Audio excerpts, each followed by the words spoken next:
कृष्णा कृष्णा हरे हरे हरे हरे हरे राम हरे राम हरे राम हरे राम राम राम राम राम हरे हरे हरे हरे।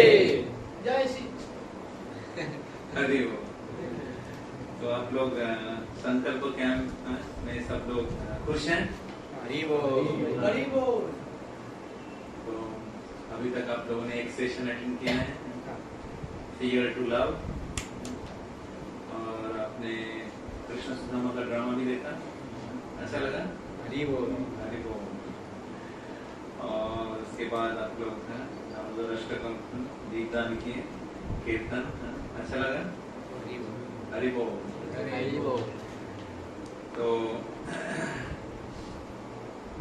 तो मैं व्यक्तिगत रूप से आप सभी भक्तों को इस संकल्प फेस्टिवल में आज के बहुत ही पवित्र दिन में, बहुत ही पवित्र दिन है, इस पवित्र दिन में आप सबको हार्दिक रूप से स्वागत करता हूँ। 3 बार हरि बोल बोल। हरि बोल हरि बोल हरि बोल हरि बोल।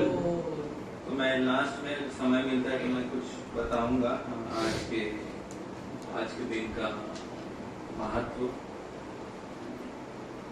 तो आप सबको पता है कि आज एकादशी है। तो इस एकादशी का नाम क्या है? उत्थान एकादशी, या इसका नाम देव उत्थान एकादशी। तो जब चातुर्मास शुरू होता है तो भगवान सोते हैं, विश्राम लेते हैं। तो 4 महीना पहले उसको कहते हैं सायन एकादशी, शयन एकादशी। और अभी भगवान उत्थान एकादशी, उठते हैं। तो जब भगवान उठ जाते हैं तो सभी डेमीगॉड्स, देवतागण और सभी मुनि ऋषि, ब्रह्मा, शिव, सभी लोग उठ जाते हैं भगवान को स्वागत करने के लिए, या भगवान के प्रति बहुत अटेंटिव हो जाते हैं। और वो तब भगवान की स्तुति करते हैं। सभी लोग भगवान की स्तुति करते हैं, भगवान को प्रणाम करते हैं और भगवान को प्रसन्न करने के लिए प्रयास करते हैं।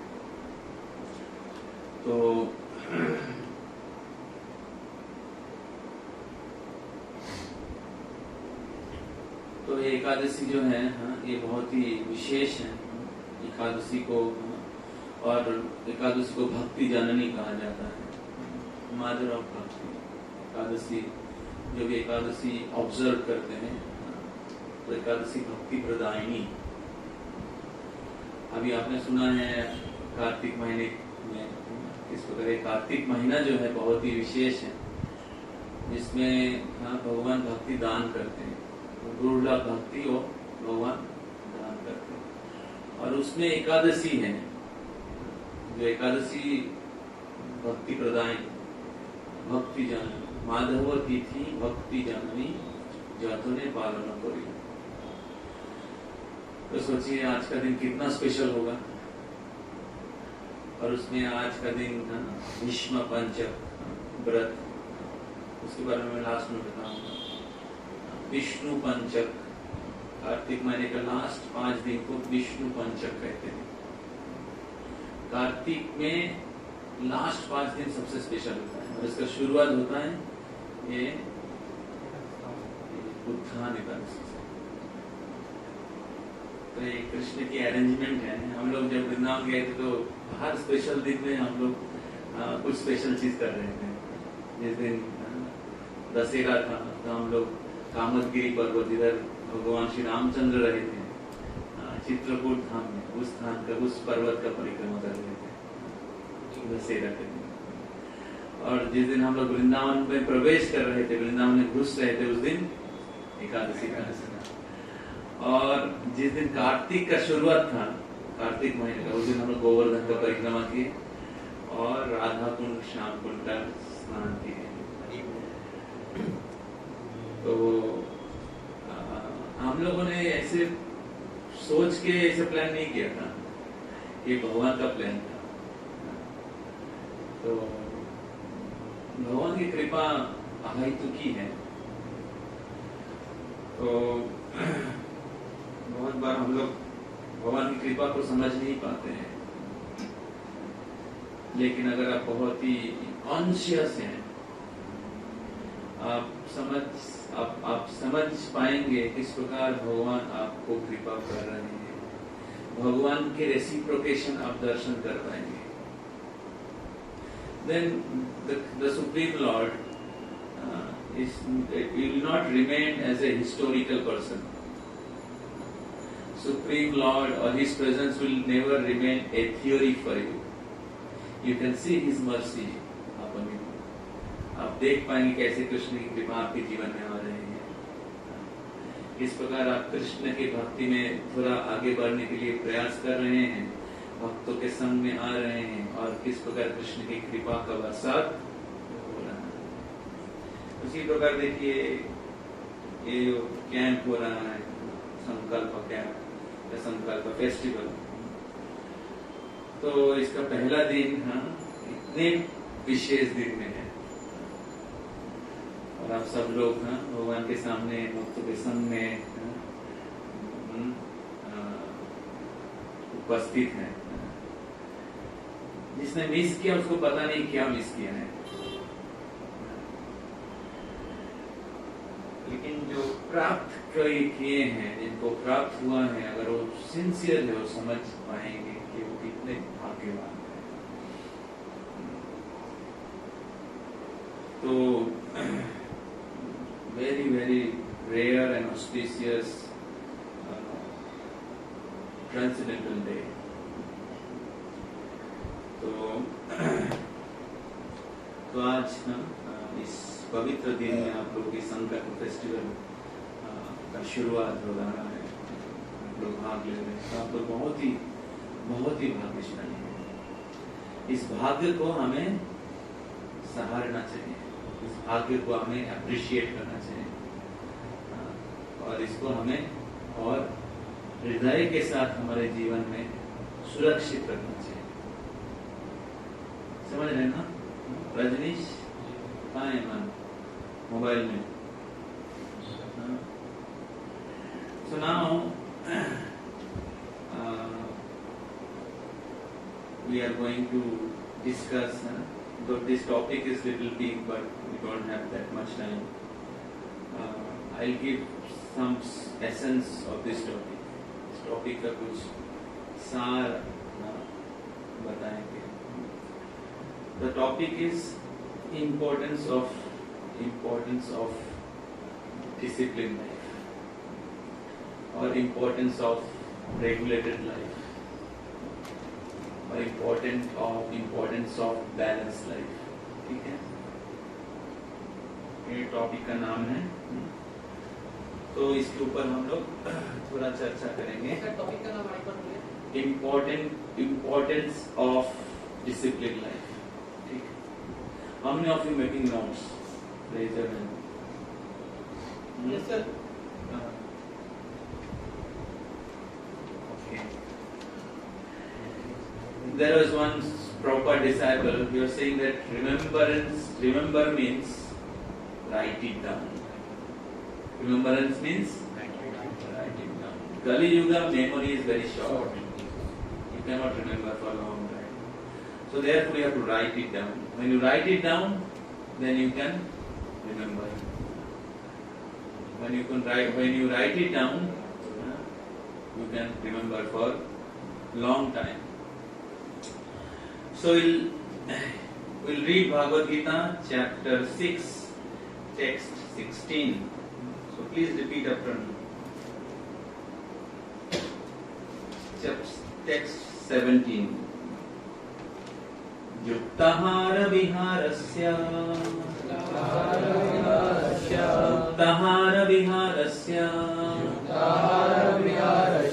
युक्तचेष्टस्य कर्मसु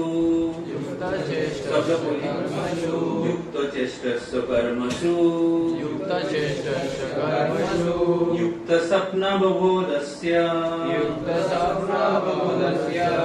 योगो भवति दुःखः। translation. He who is regulated in his habits of eating, sleeping, recreation and work can mitigate all material pains by practicing the yoga system. So Lord Krishna, he taught the different types of yoga in Bhagavad Gita. Everybody is hearing? Aditya. Hare Krishna. Welcome. Thank you for coming. So the purpose of human form of life is to connect ourselves with the Supreme Personality of God. So that is called yoga.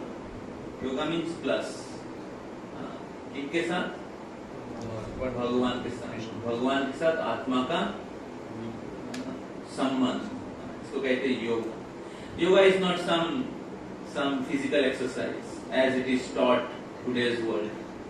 Different institute. सिखाने वाले बहुत लोग हैं. So that physical exercise is not the real meaning of yoga. So pranayam, pratyahar, dhyan, dharana, yam, niyam. It is meant for sense control or controlling our mind or the different air, 5 type of airs within our body. So when your mind is controlled, then you can focus on the absolute truth. Dhyan, dharana, dhyan, and then samadhi. So you can fix your attention in the absolute truth, the Supreme Personality of God. So therefore, the real purpose of spiritual practice or the human form of life is to connect ourselves with the Supreme Personality of God. So now in this verse, Lord Krishna is saying who can practice yoga, and in previous verse Krishna spoke who cannot practice yoga. Very important verse. So it goes the previous verse.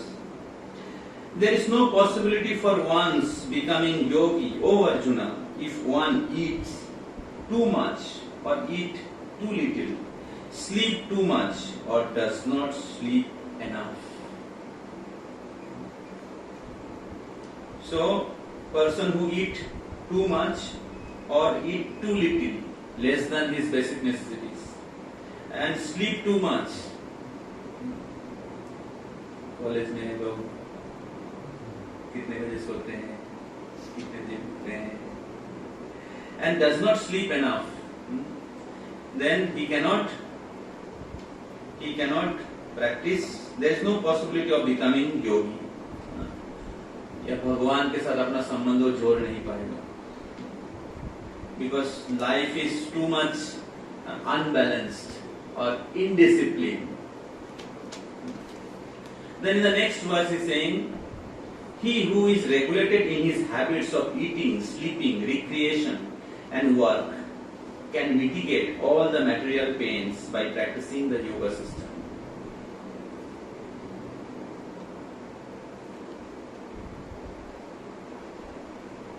The next verse, when the yogi, by practicing yoga, discipline his mental activities and become situated in the transcendence, devoid of all material desire, he is said to be well established in yoga. Yukta iti uchyate tada. So therefore, in order to practice yoga system, or in order to perfect one's life, human form of life, one has to regulate his habit of eating, sleeping, recreation and work. So here also, like, Krishna is not saying that you give up your work. कितने लोगों को समझ में नहीं आता? अभी तक जब इंग्लिश में बोला समझ में आया क्या? सिंपल इंग्लिश है।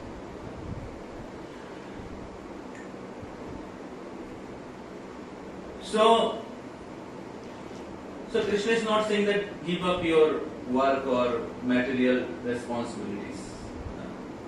But what Krishna is saying? What Krishna is saying? Regulate it.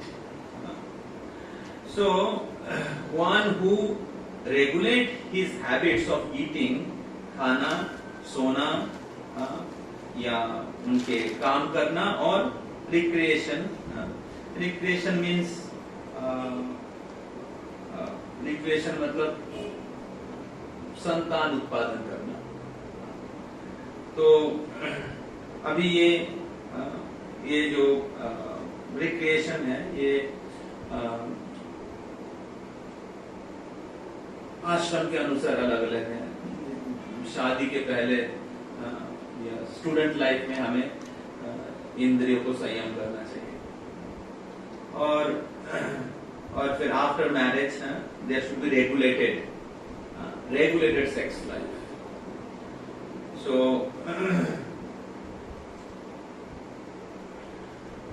तो अभी भगवान कह रहे हैं कि he who regulates in his habits of eating, sleeping, recreation and work, so he can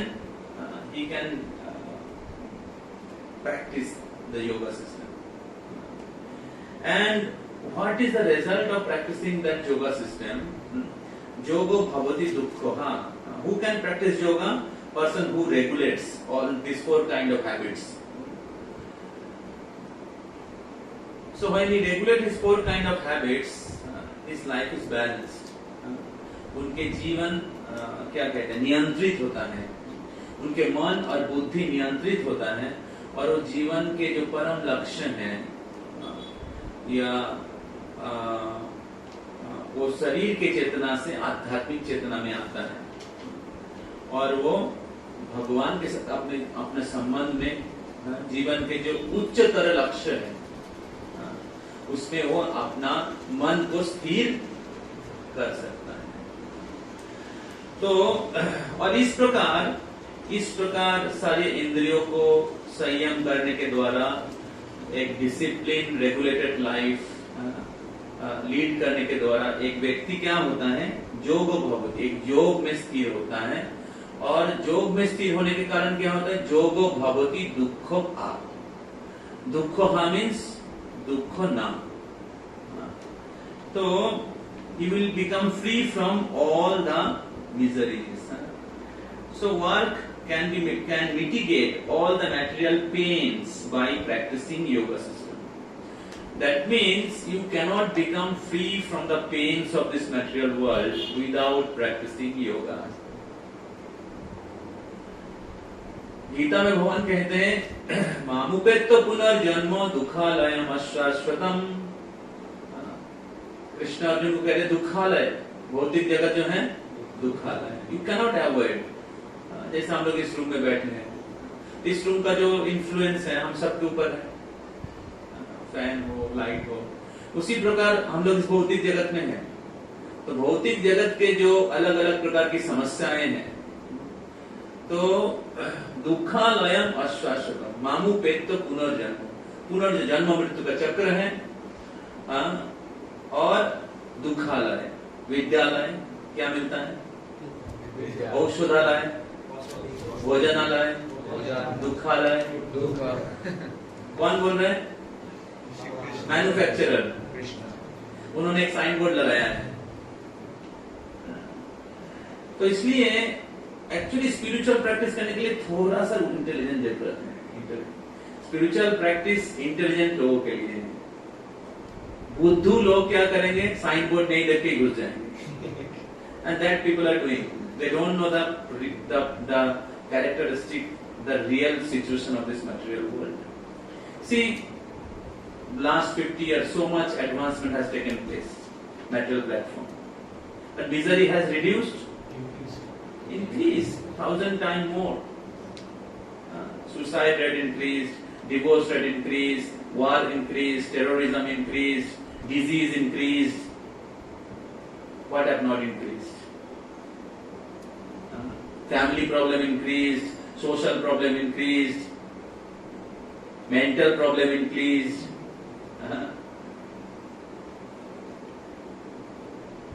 So more we remove God from our life, more miseries will come, no matter how much you are successful materially. So therefore it is very very important, ये बहुत ही महत्वपूर्ण है कि हम लोग हमारे भौतिक दायित्व के साथ साथ हम लोग आध्यात्मिक जीवन का अनुशीलन करें। और उसको अगर हम लोग करना चाहते हैं, आसानी से करना चाहते हैं, तो कैसे करना चाहिए? कैसे करना चाहिए? कैसे करना चाहिए? यस, ये जो श्लोक बोला जा रहा है, हाँ, कैसे करना चाहिए? Now you have to regulate the habits of eating, sleeping, work and recreation. ये चार चीज को रेगुलेट करने के द्वारा, अगर चार चीज को रेगुलेट नहीं करेंगे, अगर आप जान भी लेंगे नहीं ये सही है, लेकिन आप प्रैक्टिस नहीं कर पाएंगे। हाँ? तो अभी हम लोग थोड़ा सा परपोर्ट से पढ़ते हैं, सब लोग सुनिएगा। 6.17 Bhagavad Gita.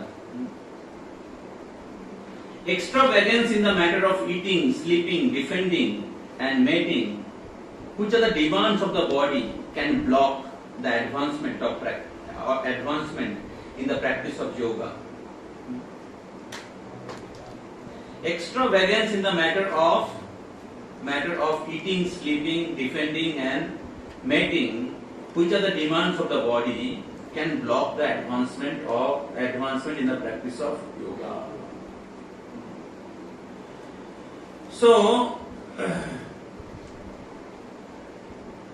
body have some basic necessities in terms of eating, sleeping, mating and defending. But when we give क्या कहते हैं, or when we increase the demands of the body in terms of eating, mating, sleeping and defending, जब हम लोग हमारे शरीर के जो अलग अलग जो चाहिदा होता है, क्या कहते हैं हिंदी में,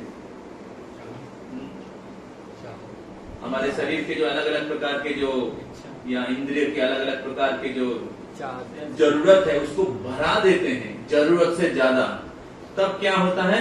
ये आध्यात्मिक मार्ग के प्रगति का बाधक बन जाता है। समझ में आ रहा? And therefore it has to be regulated. It has to be regulated. Who cannot, कौन इंद्रियों को संयम नहीं कर सकता? कौन इंद्रियों को संयम नहीं कर सकता या नहीं करना चाहता है? पशु। कौन इंद्रियों को संयम नहीं कर सकता? पशु। तो मनुष्य जीवन इंद्रिय भोग के लिए नहीं है, इंद्रिय संयम के लिए है, इंद्रियों को संयम करने के लिए, संयम नियंत्रण करने के लिए। तो 3 प्रकार के व्यक्ति होता है। एक होता है योगी, जो इंद्रियों को संयम करना जानते हैं। दूसरा है रोगी, जोगी, भोगी एंड रोगी। ठीक है, अगर आप योगा प्रैक्टिस नहीं करेंगे तो बाकी 2 कैटेगरी में आएंगे ही आएंगे, भोगी नहीं तो रोगी। तो इसलिए हमें समझना है, आप इंजीनियर बने, डॉक्टर बने या क्या कहते हैं बिजनेसमैन बने, कुछ भी बने, आप इस 3 कैटेगरी में रहेंगे। हरे कृष्णा, हरे कृष्णा। तो इसलिए प्रभुपाद और एक जगह बोलते, there is 2 class of man, swan class and crow class. So crow class जो होते हैं, they take pleasure in all dirty things, blue film देखेंगे, लड़कियों के साथ मजाक उड़ाएंगे, और कॉलेज के सामने जो क्रॉस होता है उसमें दोस्तों के साथ क्या कहते हैं, अड्डा मारेंगे, नशा करेंगे, और बॉलीवुड, हॉलीवुड, टॉलीवुड इसमें बिहार करेंगे. So he will enjoy in that way. इसको क्या कहते हैं? Crow class. जैसे क्रो के कोलकाता में बहुत सारा क्रो है, 10 मिनट में बैठा रहता है. But there is another class, they are called Swan class. Swan, राजहंस. तो जो राजहंस क्या होता है, हाँ, वो कभी भी गंदे जगह में नहीं बैठता है. So the swan take pleasure in the clean water, in the clean lake. So similarly, the devotee is like a swan. तो तथा परमहंसानां मुनीनां अमलात्मनां भक्ति योग विधानार्थं कथं पश्येत् मयि स्त्रियं. कुंती महारानी is praying to Krishna. Krishna प्रकट होते हैं किनके लिए? अमल आत्मना, जिनके हृदय में कोई मल नहीं है.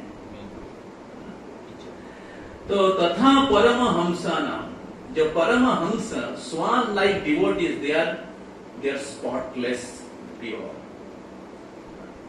and then take pleasure in the transcendental glories of the Supreme Personality of Godhead.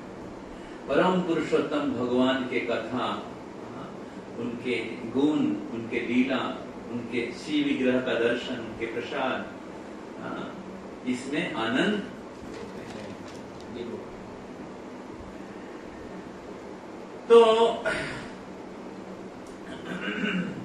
तो इस प्रकार अगर हम लोग योगा प्रैक्टिस नहीं करेंगे तो बाकी 2 कैटेगरी में फॉल करेंगे. होगी रोगी, नहीं तो क्रो क्लास. Crow class. तो अभी प्रभुपाद जी तो लिख रहे हैं कि जब हम लोग इंद्रिय के जो बेसिक नेसेसिटीज हैं उसको बढ़ाएंगे तो क्या होगा? इंद्रिय अनियंत्रित हो जाएगा और मन अनियंत्रित हो जाएगा. और इसके कारण क्या होगा? आप भगवान के साथ अपना जो संबंध है या योगा प्रैक्टिस, उसको आप कर नहीं पाएंगे.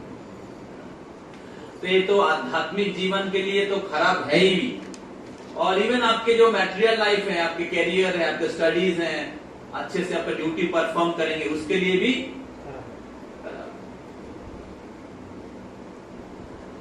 तो दूसरे ओर अगर आप योगा प्रैक्टिस करेंगे, आप समझ सकते हैं कि किस प्रकार इसको हमारे जो भौतिक जीवन है, हमारे ड्यूटीज है, उसके लिए भी बहुत बहुत लाभदायी है. तो प्रभुपाद एक जगह में एक उदाहरण में कहते हैं कि जिस प्रकार हमारे शरीर के एक मिनिमम टेम्परेचर होता है, हमारे शरीर का एक मिनिमम टेम्परेचर होता है. Now if you increase the temperature, what will happen? You will die. Similarly, the body has some basic necessities. We need to eat something. We need to sleep some particular hours. We need to perform our duties, work. Now, if we increase the demand, eat more than required, sleep more than required, or work more than required, or somebody is doing his sensual activities more than required, then what will happen? His spiritual advancement will completely blocked. And therefore one has to regulate उनके शरीर के जो necessities हैं उसको regulate करना चाहिए. जितना जरूरत है उतना देना चाहिए. So that he is physically fit. So that he is physically fit to perform his spiritual duty. So that he is physically fit to perform his both the duties. समझ में आ रहा है? जब आप कोई व्यक्ति अपने इंद्रियों को या अपने हैबिट को संयम करना नहीं जानते हैं तो एक अनियंत्रित, स्पेस्ड आउट, इरेगुलेटेड लाइफ लीड करते हैं, और उसके कारण क्या होता है? तमोगुण का वृद्धि होता है, अज्ञान की वृद्धि होता है, इंद्रियों के अधीन हो जाते हैं, विशेष करके टंग, बेली एंड जेनिटल्स। और उसके कारण क्या होता है? लोग और पाप कार्य में लिप्त हो जाते हैं, और इस प्रकार वो भगवान के साथ अपना संबंध को बना नहीं पाते। So this voice is teaching us how to lead a regulated life. Along with your studies, your material duties, how to lead a balanced, disciplined life, so that you become free. You established, you achieve the ultimate goal of life, and you become free from all the pains of this material world. Understand? So now we'll discuss little bit about the different activities. So Prabhupada writes in the purport. So as far as eating is concerned,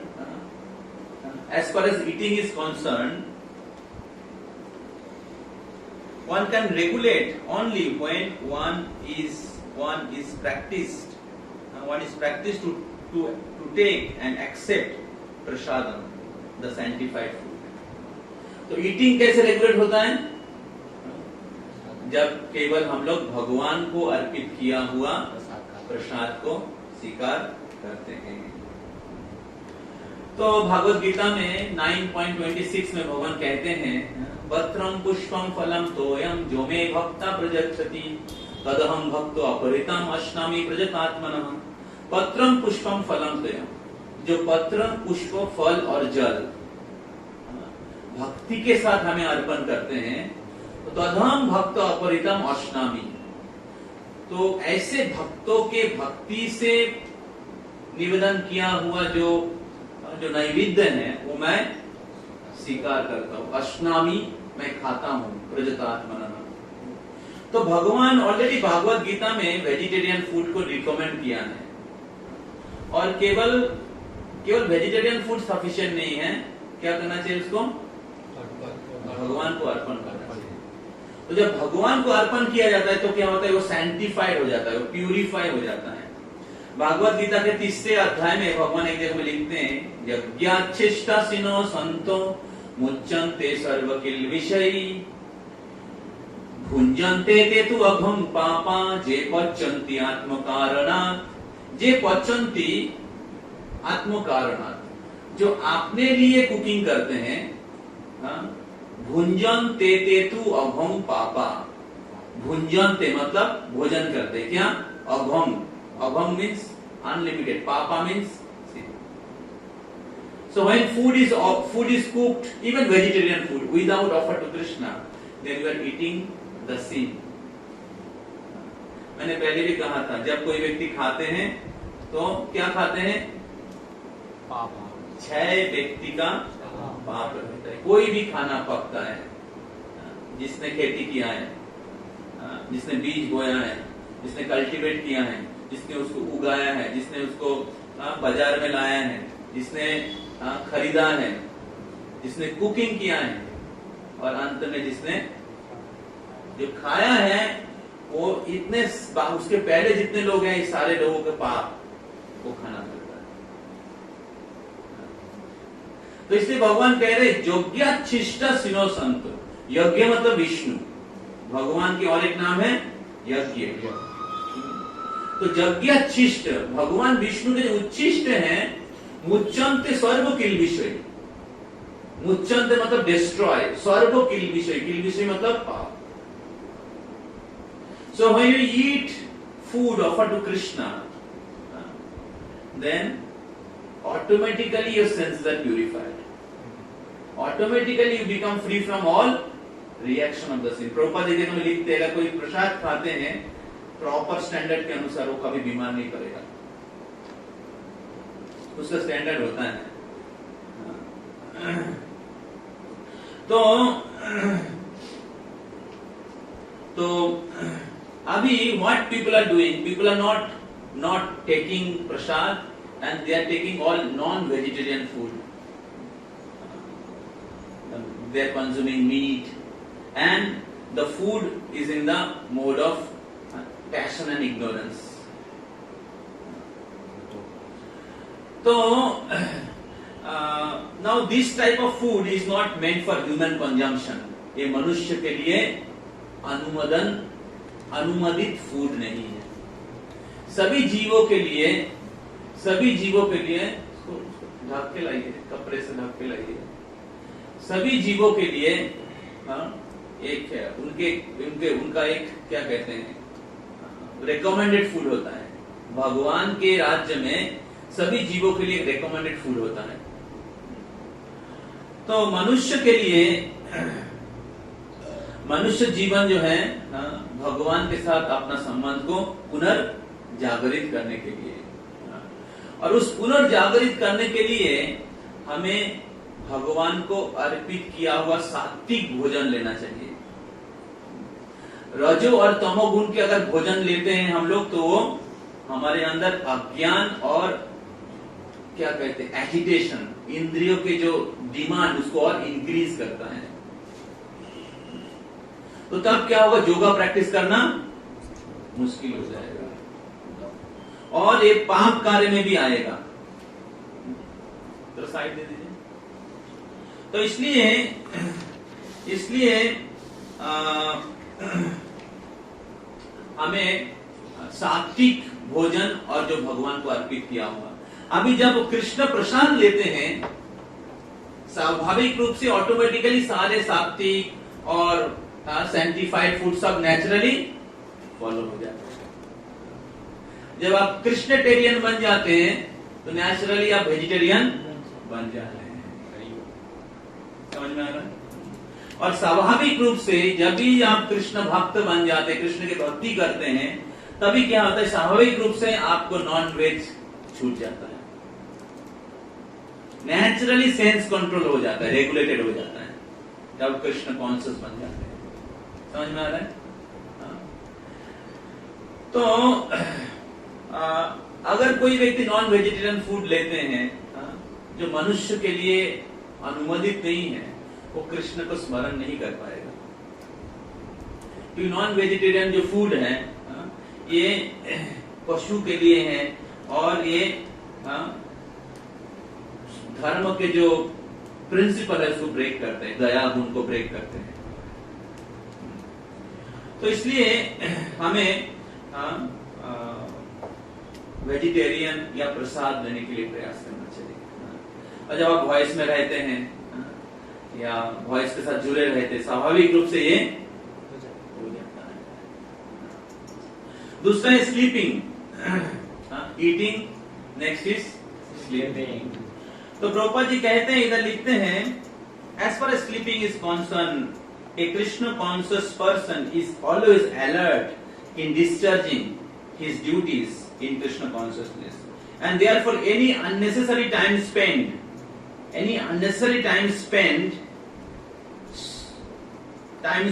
sleeping is considered a great loss.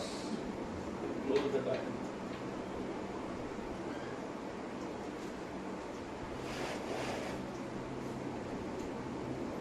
So any unnecessary time spent sleeping is considered a great loss. Abhyartha kalattam. A Krishna conscious person cannot bear pass a moment of his life without being engaged in the service of the Lord. Therefore, his sleeping is kept to a minimum. समझ में आ रहा है? So according to the Ayurveda and according to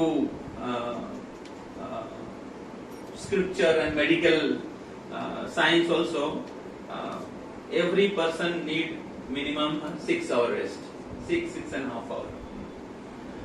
तो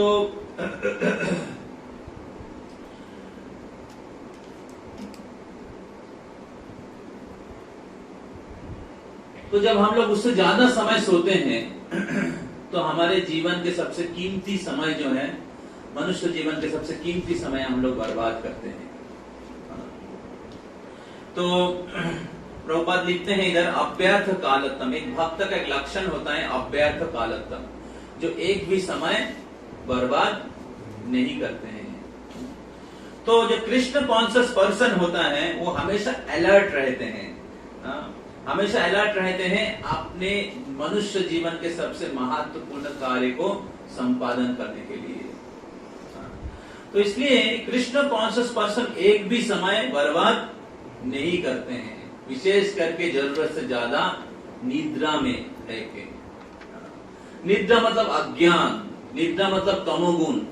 जितना ज्यादा सोएंगे उतना तमोगुण बढ़ेगा, विशेष करके सुबह के समय में। हमें रात को सोना चाहिए और सुबह जागना चाहिए। लेकिन अभी कलयुग में लोग क्या कर रहे हैं, कॉलेज यूनिवर्सिटीज में, मेस में रहते हुए, हॉस्टल में रहते हुए लोग, बच्चे लोग क्या करते हैं, रात को जगे रहते हैं। जब चूहा, बिल्ली ये सब जगे रहते हैं तब बच्चे लोग जगे रहते हैं, और दिन में होता है सभी लोग सो जाते हैं और बच्चे लोग भी सो जाते हैं। तो ये कैसा लाइफस्टाइल है, तमोगुणी लाइफस्टाइल। और इस प्रकार लाइफस्टाइल में योगा प्रैक्टिस करना लगभग असंभव है। आध्यात्मिक जीवन, भगवान के साथ हमारा संबंध को रीएस्टैब्लिश करना, प्रैक्टिस करना लगभग असंभव है। दूसरी ओर आपका भौतिक रेस्पॉन्सिबिलिटी भी अच्छे नहीं कर पाएंगे, भौतिक कर्तव्य भी आप अच्छे से कर नहीं पाएंगे। आपका जो स्लीप है, जितना सुबह के समय में सोएंगे उतना कम स्लीप होगा। आपने सुना होगा पहले भी है कि सबसे अच्छा स्लीप होता है 9 बजे से लेके 3 बजे का समय, वो 6 घंटा 12 घंटा का बराबर है। और 3 बजे के बाद जो भी स्लीप है वो उसका हाफ होता है। 3 से लेके 9 बजे का जो 6 घंटे का स्लीप है वो 3 घंटा का बराबर है। क्यों लोग आज के जमाने में लोग ज्यादा डिजीज्ड हैं, लोगों को बैक पेन है या डिप्रेशन है, ब्लड प्रेशर हाई है, ये सब का कारण है इरेगुलेटेड स्लीप। लोग सोच रहे कि नहीं, रात को ज्यादा पढ़ाई करके हम समय बचाएंगे, लेकिन एक्चुअली पढ़ाई भी ठीक से नहीं होता है और निद्रा भी ठीक से नहीं होता है। तो इसलिए सही समय पे सोना और सही स्टैंडर्ड सोना बहुत ही आवश्यक है अगर आप फिजिकली हेल्दी एंड फिट और पीसफुल रहना चाहते कि फोकस करना है। तो इसलिए सही समय पे सोना चाहिए, सही समय पे उठना चाहिए, और हमें हमारा जीवन का जो कर्तव्य है उसमें हमेशा सतर्क रहना चाहिए। So every human being have 2 duties. What are the 2 duties? 2 कर्तव्य हैं। क्या क्या?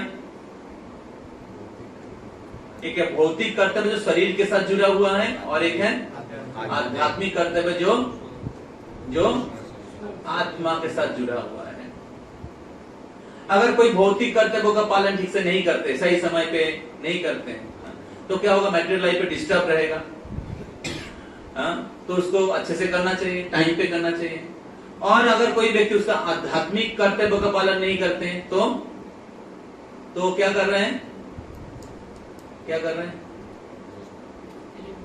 सुनना चाहिए, आत्महत्या कर रहे हैं, किलिंग हिज सोल। आत्महा कहा गया है शास्त्र में, आत्महा। तो अगर कोई व्यक्ति उनका भौतिक कर्तव्य का पालन कर रहे हैं only, but he is not performing his spiritual duties, then he is committing spiritual suicide. And therefore it is very important to remain alert. Now when somebody is Krishna conscious, he is alert. When somebody becomes Krishna conscious, naturally he become alert, means he become responsible. वो responsible हो जाते हैं अपने दायित्व को पालन करने के लिए, इसलिए वो एक भी समय व्यर्थ नहीं गवाते हैं। विशेष करके जरूरत से ज्यादा सो के, विशेष करके जो सुबह का समय है, जो आध्यात्मिक प्रैक्टिस के लिए है, ब्रह्म मुहूर्त का जो समय है, उस समय सो के अपने मूल्यवान कीमती समय को बर्बाद नहीं करते। तो इसलिए एक प्रैक्टिसिंग डिवोटी या बिगिनर्स, जैसे आप लोग बिगिनर्स हैं, तो एक बिगिनर्स जो है, एक जन को एक regulated life, discipline schedule lead करने के लिए प्रयास करना चाहिए। तब क्या होगा,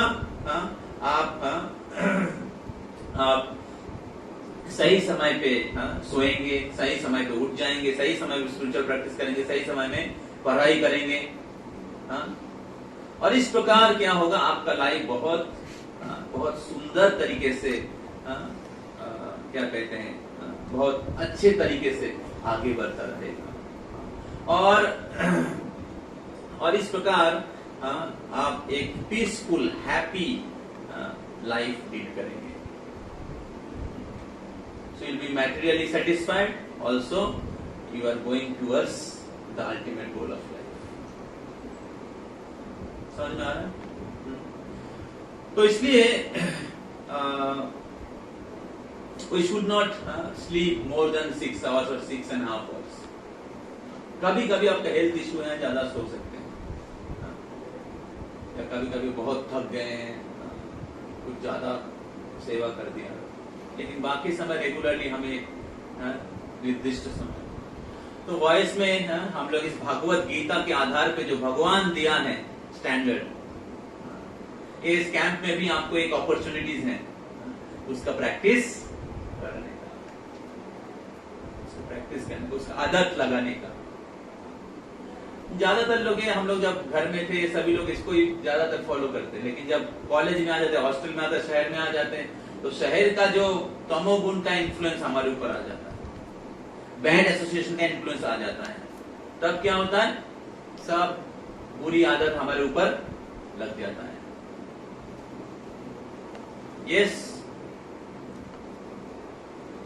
तो तीसरा in term of work, as far as work is concerned, a Krishna conscious person does not do anything which is not connected with Krishna's interest, and thus his work is always regulated and is untinged by sense gratification. Since there is no question of sense gratification, there is no material leisure for a person in Krishna consciousness. Because he is regulated, अच्छे सुनिएगा, because he is regulated in all his work, speech, sleep, wakefulness, and all other bodily activities, there is no material misery for him. समझ में आ रहा है? Why a yogi is free from material misery? Because the work he perform, जो काम वो करते हैं, वो सब कुछ कृष्ण से जुड़ा हुआ है। जो काम कृष्ण से जुड़ा नहीं है, जो शास्त्र में रिकमेंड नहीं किया गया है, वो कार्य वो नहीं करते हैं। भगवत गीता में और एक श्लोक है, जो शास्त्र विधि उत्सृज्य वर्तते कामकारतः न स सिद्धिम अवाप्नोति न सुखम न परम गतिम। जो शास्त्र में अनुमोदन नहीं किया गया, जो शास्त्र विधि उत्सृज्य, शास्त्र के विधि विधानों के इंजंक्शन को तोड़ के वर्तते कामकारतः, काम कार्य में, पाप कार्य में जो लिप्त हो जाते, जुड़ जाते हैं, न स सिद्धिम अवाप्नोति, उनको परफेक्शन नहीं प्राप्त होगा, न सुखम, उनको सुख नहीं मिलेगा, न परम गतिम, उसका आगे वाले जीवन में कोई अच्छा डेस्टिनेशन नहीं प्राप्त होगा, ना इस भौतिक जगत में सिद्धि प्राप्त होगी, ना उनको सुख प्राप्त होगा, ना अगले जीवन में कोई अच्छा डेस्टिनेशन मिलेगा। जो किनके लिए बोला गया है, जो शास्त्र विधि उत्सृज्यम, शास्त्र के विधि निषेध को जो तोड़ते हैं। तभी कृष्ण कॉन्शियस पर्सन वो उनके आध्यात्मिक और भौतिक जो भी कर्तव्य हैं वो कृष्ण के साथ जुड़ा हुआ रहता है, शास्त्र के अनुसार होता है। कोई भी आप स्टूडेंट हो या हाउस होल्डर हो या सन्यासी हो या बिजनेसमैन हो, सभी शास्त्र में बताया गया है अलग अलग व्यक्ति का कर्तव्य क्या है, गृहस्थ का कर्तव्य क्या है, स्टूडेंट का कर्तव्य क्या है, पति का कर्तव्य क्या है, पत्नी का कर्तव्य क्या है, गुरु का कर्तव्य क्या, ब्राह्मण का कर्तव्य क्या है, सब कुछ शास्त्र में बताया गया है। समझ में आ रहा है? तो अभी जब कोई व्यक्ति उस शास्त्र के विधि विधान को परित्याग करके पाप कार्य में लिप्त हो जाते हैं, गलत तरीके से अपना समय बर्बाद करते हैं, तो उनका क्या होगा? उनके जो कार्यकलाप है वो अलग अलग प्रकार से इंद्रिय तृप्ति में, पाप कार्य में जुड़ा हुआ रहेगा, और उसके फल स्वरूप क्या होगा? उनको दुख भुगतना पड़ेगा। समझ में आ रहा है? लेकिन कृष्ण कॉन्शियस डिवोटी, कृष्ण भावनामय एक भक्त जो होता है या जोगी होते हैं, वो अपने कीमती समय जो है कृष्ण से जुड़े हुए जो कर्तव्य हैं उसके या कृष्ण के इंटरेस्ट के बाहर कोई भी भौतिक कार्य या नहीं करते हैं। Thus his work is always regulated, क्योंकि नहीं करते हैं, अननेसेसरी गलत चीजों में समय बर्बाद नहीं करते, काम नहीं करते, इसलिए उनके कार्यकलाप ऐसे ही रेगुलेटेड हो जाते हैं। कुछ लोग बोलते हैं प्रभु जी भक्ति करने के लिए टाइम नहीं है। क्यों टाइम नहीं है? ऐसे नहीं को दिन रात पढ़ाई कर रहा है, पढ़ाई के बाहर जो समय है वो कहाँ एंगेज कर रहा है? सेंस ग्रेटिफिकेशन, दोस्तों के साथ उधर कॉलेज के पीछे पार्टी जाने में, शॉपिंग मॉल घूमने में, अलग अलग जगह में वेस्ट करेगा ही करेगा। ओनली सेंस कंट्रोल किनका है? डिवोटीज का है। अभी जो स्पिरिचुअल प्रैक्टिस नहीं कर रहा है उनका सेंस कंट्रोल हो सकता है? तो नेचुरली स्टडी आवर के बाहर जितना भी समय है वो दूसरे चीजों में बर्बाद करेगा ही करेगा। And therefore he has to suffer. If you don't practice yoga system, you has to suffer. So therefore this practice yoga system is not some time pass. It's not optional. It is prime duty of human form of life.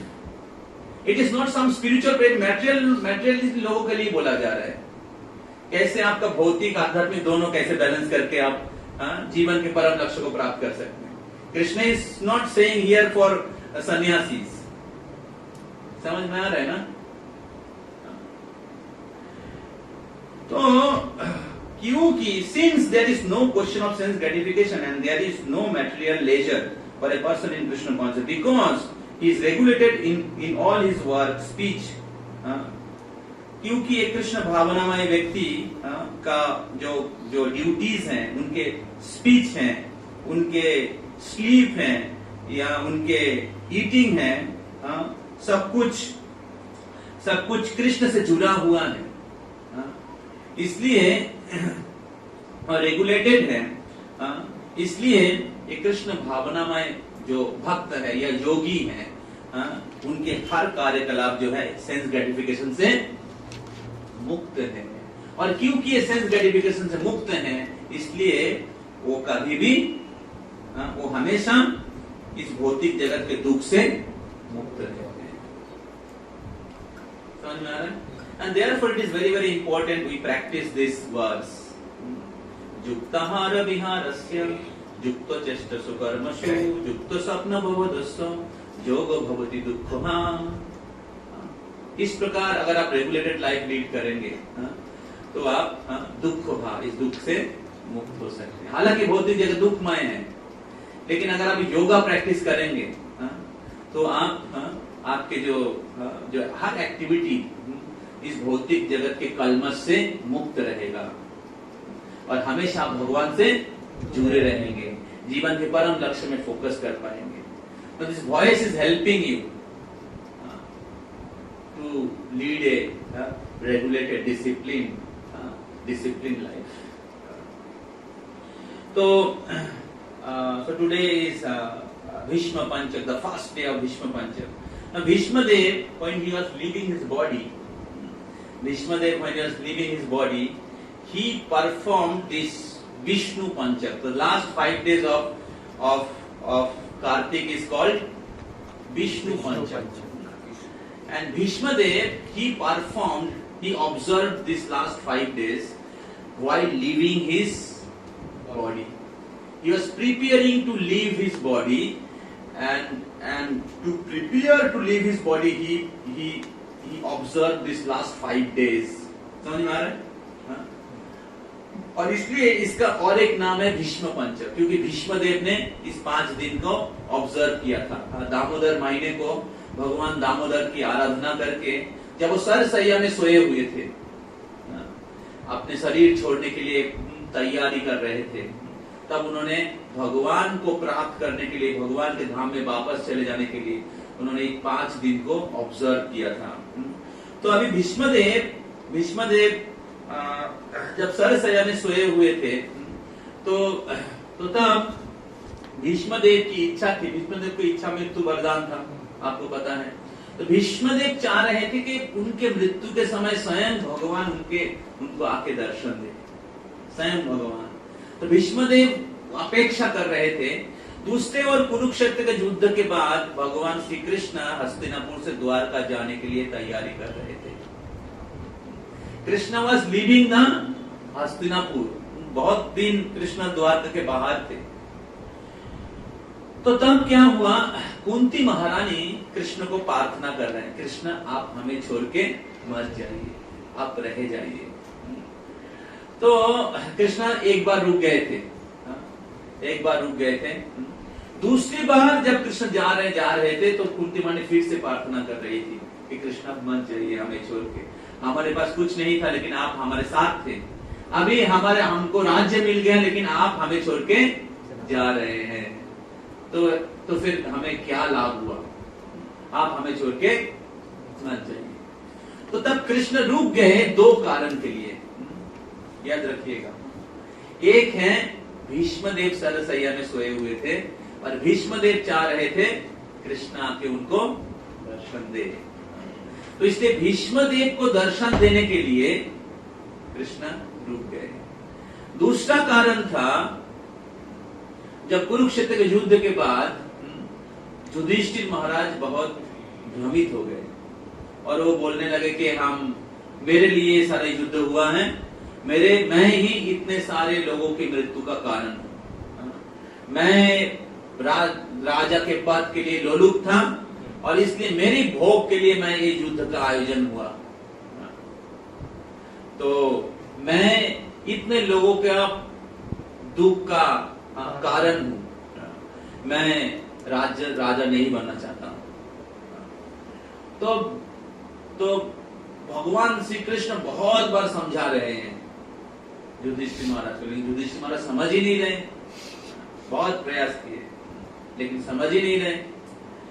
हालांकि भगवान तो समझा सकते थे, लेकिन भगवान चाहते थे कि युधिष्ठिर महाराज भीष्मदेव से सुने, और भीष्मदेव सबसे एक्सपीरियंस व्यक्ति हैं, बिना सबको ज्ञान बांट के चले जा रहे हैं।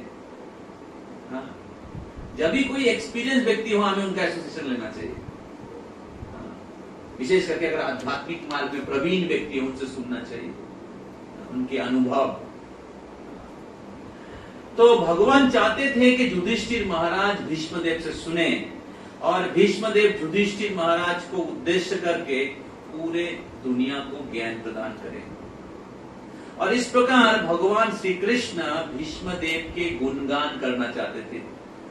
भगवान चाहते तो वो भगवान भगवत गीता के ज्ञान दिए, पूरे दुनिया को ज्ञान प्रदान किए, अर्जुन के भ्रम को दूर किए, युधिष्ठिर का भ्रम, धर्मपुत्र है उसका भ्रम दूर नहीं कर पाएंगे, लेकिन क्यों नहीं किए कि भगवान उनके भक्तों की महिमा को पूरे दुनिया में प्रचार करना चाहते थे। भीष्मदेव भगवान के शुद्ध भक्त हैं और इसलिए भगवान चाहते थे कि भीष्मदेव सरसैया में सोए हुए अर्जुन युधिष्ठिर महाराज को ज्ञान प्रदान करे। तो इसलिए भगवान की इच्छा से युधिष्ठिर महाराज भ्रमित हो गया कि भीष्मदेव ज्ञान प्रदान कर सके। भीष्मदेव सरसैया में सोए हुए हैं, सरसैया में सोए, जिसका पूरे शरीर तीर से क्या कहते हैं छेदा हुआ था। कितना कष्ट होगा सोचिए। उस अवस्था में ही वॉज गिविंग क्लास। अभी क्लास दे रहा हूं मैं। Bhishmadev was giving lecture. और जब युधिष्ठिर महाराज पांचों भाइयों के साथ उधर गए, सभी बड़े बड़े मुनि ऋषि लोग अपने शिष्यों के साथ, व्यासदेव, नारद मुनि, पर्वत मुनि, असित, देवल, सभी पूरे ब्रह्मांड से सबको खबर मिल गया कि Bhishmadev the great soul is living deeper, क्या कहते हैं, डिपर्चर। सब लोग आ गए भीष्मदेव से सुनने के लिए और हजारों हजारों संख्या में लोग थे। तब भीष्मदेव युधिष्ठिर महाराज हो गया। बहुत महत्वपूर्ण भागवतम के फर्स्ट कैंटो में, उसमें से एक श्लोक मैं जस्ट बोल रहा हूं क्योंकि ये टॉपिक के साथ कनेक्टेड है। मेरे पीछे पीछे बोलिए। भक्तावेशो मनोजस्मिन् वाचा जन्नाम कीर्तयन् त्यजन् कलेवरं योगी उच्यन्ते काम कर्मभिः। तो इसका अनुबंध है भक्ता बेसो मनो यस्मिन वाचन जन नाम कीर्तन। जो व्यक्ति भक्ति भाव में आवेष्ट होकर भगवान के नाम गुण का कीर्तन करते हैं, त्यजन कलेवरम जोगिन, ऐसे जोगी अपने शरीर छोड़ने के समय, त्यजन कलेवरम जोगिन, कलेवर मतलब शरीर छोड़ने के समय मुच्यन्ते काम कर्म भी, सारे कर्म बंधन से मुक्त हो जाते हैं। तो Bhishmadev is recommending this verse. Bhishmadev is a mahajan, there is 12 mahajan, one of the mahajan is Bhishma.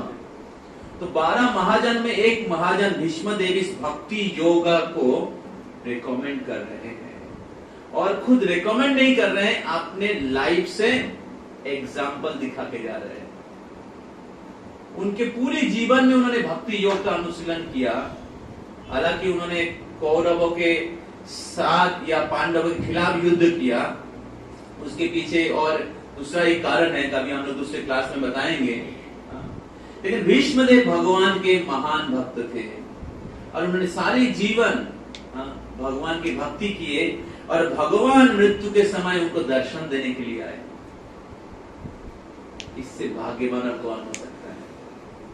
भगवान को दर्शन करते हुए भीष्मदेव ने अपने शरीर छोड़ा।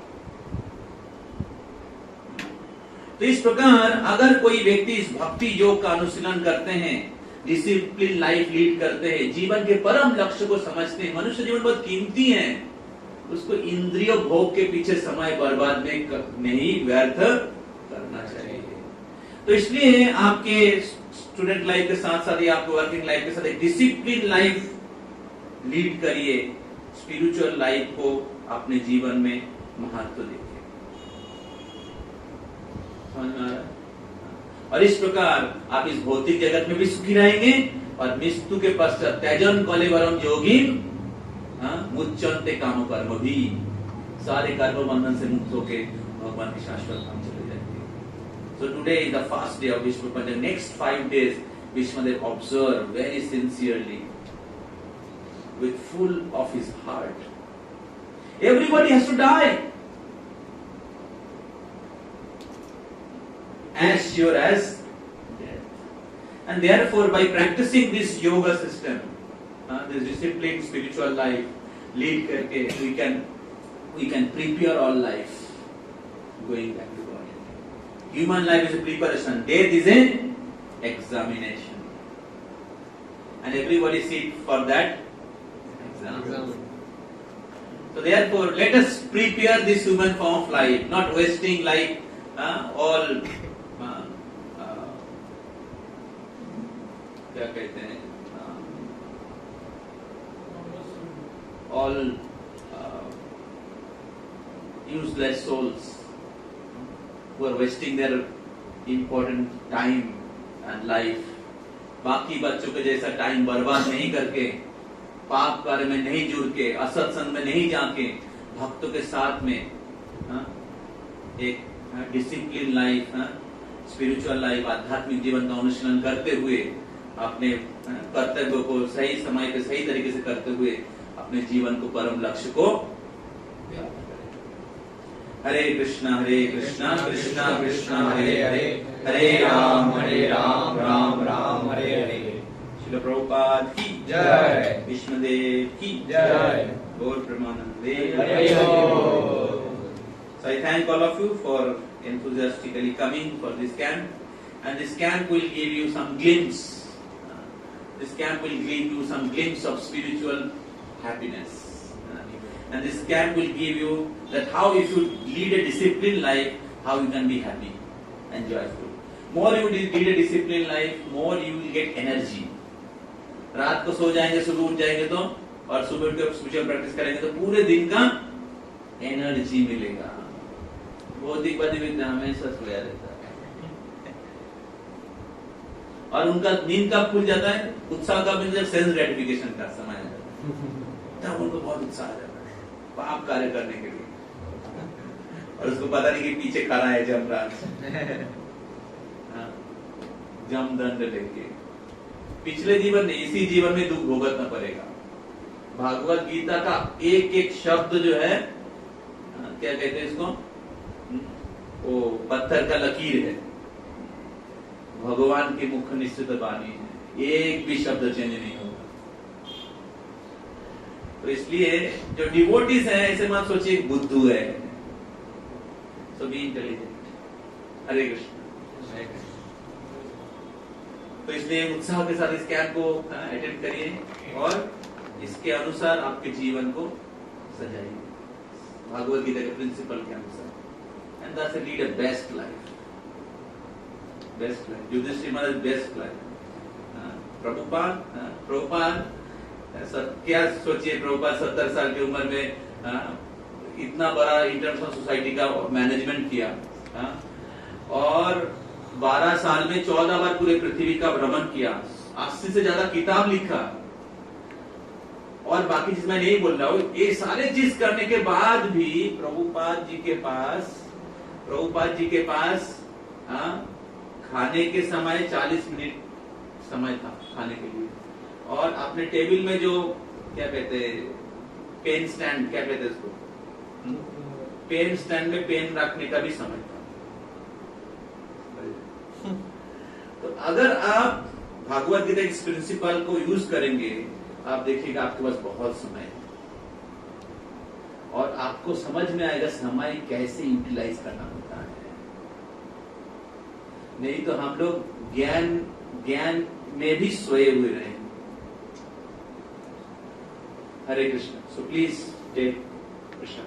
हरि बोल।